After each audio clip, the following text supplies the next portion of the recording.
Hello and welcome to China Shortcuts, the European Chamber's weekly catch-up on China's business landscape.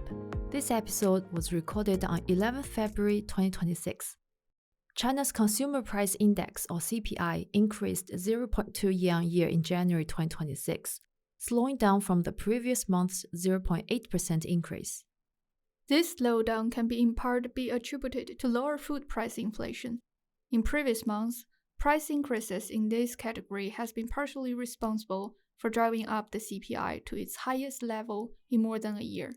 In January 2026, food prices in general remain unchanged, with several food subcategories posting decreases. Prices in most other major categories rose, with non-food prices, consumer goods prices, and services prices all seeing a 0.2% year-on-year increase.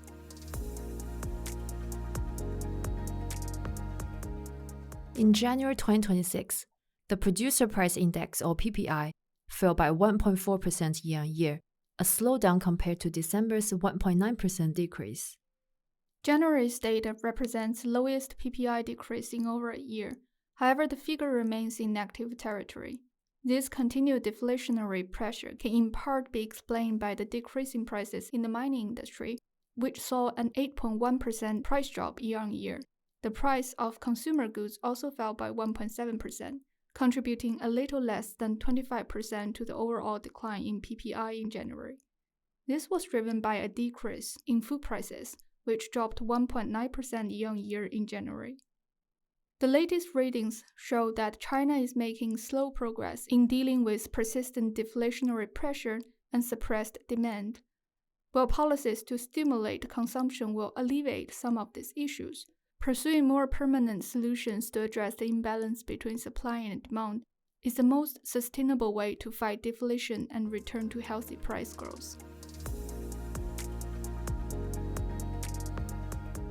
The European Commission has launched an in-depth investigation into Goldwind Science and Technology Co. Limited under the Foreign Subsidies Regulation, or FSR. The probe, announced on 3rd February, follows an initial investigation that began in April 2024 and examined multiple companies in the EU wind sector. The Commission found indications that Goldwind may have received foreign subsidies, including grants and preferential tax measures, that distorts competition in the EU's internal market. The move has drawn sharp criticism from Chinese authorities. A Ministry of Commerce spokesperson urged the EU to, quote, immediately correct its erroneous practices, unquote, and exercise caution when deploying the FSR investigation tool.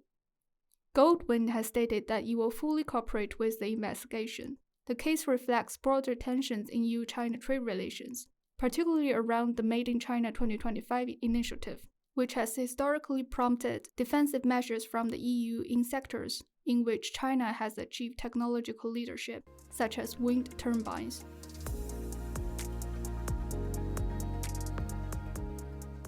On 9th and 10th February, Chinese Premier Qiang conducted an inspection tour of Jiangxi province, during which he emphasized the importance of the rare earth industry to advanced manufacturing and the green transition.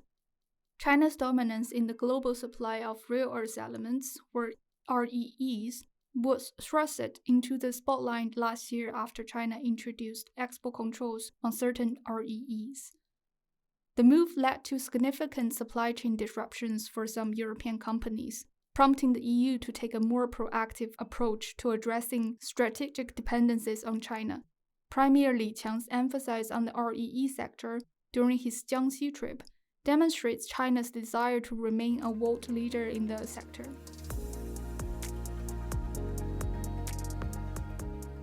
The European Chamber's Business Confidence Survey 2026, or BCS, is still underway. The BCS is one of the most effective ways for European Chamber members to have their say in chamber messaging. The survey helps the European Chamber identify advocacy priorities for the year ahead, and the data collected is widely used by both Chinese and European stakeholders. One primary contact from all eligible member companies have received details to access the anonymous survey. If you or a colleague are eligible to complete the BCS, please make sure you do so as soon as possible before the survey closes. Thanks for listening, and don't forget to tune in again after the Chinese New Year holiday. In the meantime, please find useful links in the episode notes.